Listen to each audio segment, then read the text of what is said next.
200 is a lot. Hello there, fellow viewer, my name is Gabriel, and today I am kind of here to just talk.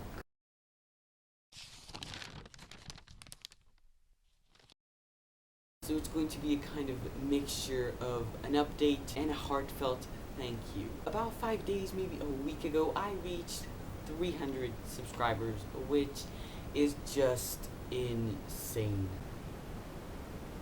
Yeah. Having 300 people subscribe to my channel is just something that it's there. You can't change it. 300 people are committed to watching your videos. Obviously not 300 people watch your videos, but 300 people who have decided to commit themselves to watching my videos is just a really large number, and I really want to say thank you. I feel like every time I hit a milestone, it's just going to be more and more of the same because I can't say anything except thank you. I've done the shout outs in my 100 subscribers video. I did a 200 subscribers giveaway, which got me to 300, and it's insane. I have not yet, unfortunately, properly welcomed you because April was a horrific month. I'm actually kind of here to talk about April in general, so yes, thank you so much. I really hope you stick with me, and I really hope you forgive me for not uploading so frequently. I'm hoping to change that this coming month of May. So we start out the month, and I'm almost finishing a book you can actually put the blame on for causing this horrible reading slump. Dune by Carrie Corbin Laurie Langdon. I went in this book, let's not lie, with high expectations. We all know a certain popular booktuber really loves to hype up this book. She just says so many nice things that I'm expecting this to be a good book, and it is such a letdown. The main problem here for me was really the writing style. I could not cope with it. It was so juvenile. I did not relate to it. I felt like I was reading some really cheesy soap opera and not an actual young adult, well-structured book. This is usually what people say on Goodreads. The characters are so shallow. I actually did not finish the book. I DNF'd it. My first young adult DNF right here. The only reason I gave it 2 stars was because I thought the idea was original, but that is it. I can't deal with it. I don't think I'm ever gonna get to finish it ever. I was actually planning on reading the last few pages, and I just can't because I'm afraid it will throw me back into another reading slump. So yeah, Dune. It's on the shelf, but as soon as I run out of space, I'm gonna do something with this book.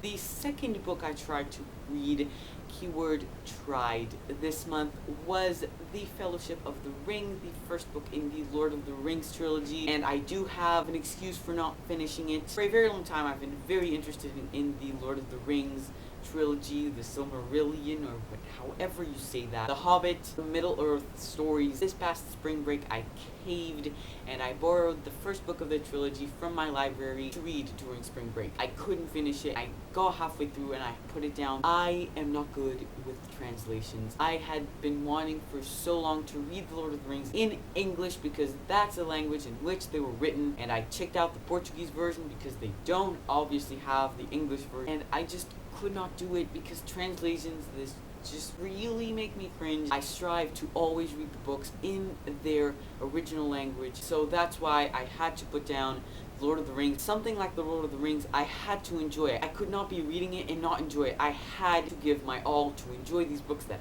everyone calls a literary phenomenon. So I put it down because I want to read them in their full glory. I want to read the books and watch the movies and experience the whole Middle-earth thing. And I don't know when that's going to happen. I was hoping for this month because my English teacher already said that she's willing to borrow me her books in English. I asked if she had the Lord of the Rings trilogy, and unfortunately she doesn't. I don't know when I'm going to get around to reading them. I hope soon, because a lot of times people compare it to the Chronicles of Narnia. The authors were actually friends in real life. Yeah, I want to read it, but I just want to read so many other things. The movies are also something so huge, and I want in, okay? I do want to feel this Lord of the Rings thing. So yeah.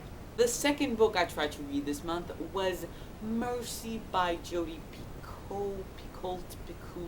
Sorry. I was actually going well on this book. I was reading it steadily, and then I made a crucial mistake. I went on Goodreads to see what people thought of the book, and the reviews were just completely earth-ending. You know, people did not like this book, and they really expressed why. As I read the reviews and I read other people's opinions, people are obviously influenced by them. And so I just thought, wow, if people thought this about this book, then what are the chances I'm going to think the same when I finish it? So I just put it down. I was about 30% through. It was an adult contemporary book about a man who had been asked to kill his wife because she had terminal cancer. And so there's just so many ways this novel could go. It can be completely amazing, or it can just fall to the dark pits of hell. And I guess it was the latter because not a lot of people liked it. It's unfortunate. It does sound kind of interesting, if not morbid. The only thing I asked myself is, if these two really loved each other, how can a wife ask that of her husband? How can she say,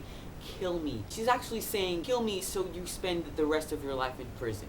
And I can't understand that. That does not fit in my brain. If she really loved him and if she wanted to die, she would have quietly killed herself. Ironically, this book also had Scottish elements to it, and after reading Dune, just any mention of Scotland is just a really big turnoff for me. Turns out that the people in this book actually live in a town colonized by Scottish people, and so they're just, yeah, again, a turn down, because after Dune, just, let's see if Outlander isn't ruined as well. And that's it for my trying to read books this month. I am officially out of this reading slump. A friend started talking to me about a book that she was really enjoying. It was set in Russia during the Second World War, where the city of Leningrad, or however you say that, is surrounded by Nazis. She said it was written by a producer of the X-Men movies, and that's what really caught my attention because they're the X-Men movies. So she finished reading it, she really enjoyed it. That book is City of Thieves by David Benioff. It actually says on the cover that he was the screenwriter for X-Men Origins Wolverine. You know, kind of cringed when I saw it. If I remember correctly, that was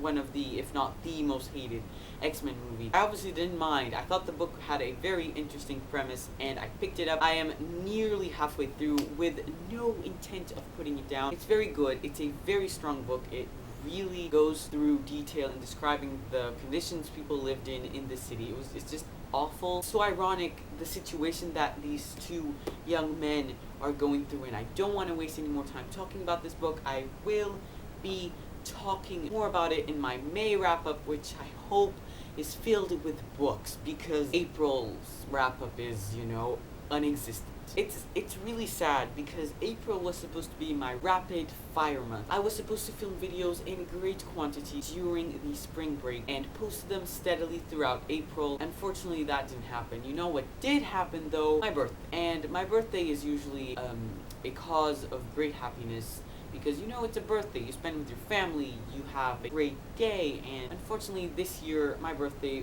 was off. One of the, if not the worst day of my life, and I know I'm being just so cringely melodramatic here, but it's true. It was absolutely awful, and even if what happened during my birthday happened during another day, it would still have messed with me. But the fact that it happened on that day really upset and infuriated me. It was just completely awful. You know, I don't have another word for it. I want to forget that day ever happened. If someone were to give to me a serum and say, hey, you'll forget your 16th birthday for the rest of your life, would you take it? Without hesitation, yes. Here's the thing, I didn't make my birthday known to my fellow friends, to my fellow BookTube subscribers, and people who I usually share things with. That was probably my mistake, you know. I was supposed to take my first ever bookshelfie with my beloved on my birthday, and I didn't because of the awful day it was. And maybe I should have posted it on Instagram or on Twitter. Hey, I complete 16 years of earthly existence on this day. Maybe people would have said happy birthday, I hope you have a wonderful day. And even if I didn't have a wonderful day,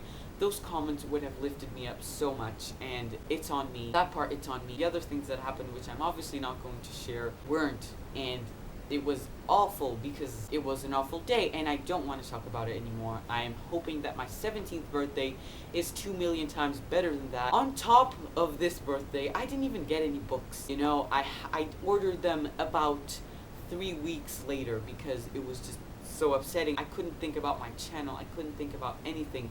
It messed up school. It messed up everything. Just the minusculest of thoughts coming to my brain of that day makes me want to punch a wall. So enough of that. Enough of bad things. I am planning a big comeback on May. I'm hoping that people again forgive me, because something like this had never happened. An emotionally impacting experience had never happened since I created my channel. So I'm really sorry. I'm really sorry that I've been inactive, that I haven't been making videos, especially on the most crucial moment that I should be capturing my new subscribers' attention, saying hello and showing you how thankful I am that you're actually all here. I'm just so sorry. I do plan on filming so many more videos this month. I want to feel motivated, but it's just, yeah, just bear with me. I hope you bear with me. That is all for this weird update, happy and then sad video. And if you're still watching, then let's just hope I haven't depressed you for the day. Yeah, that's it. Thank you so much for watching this. Please stay tuned for my next videos. I do have some planned for the near future, so do not forget to keep your day a bookish one. Goodbye.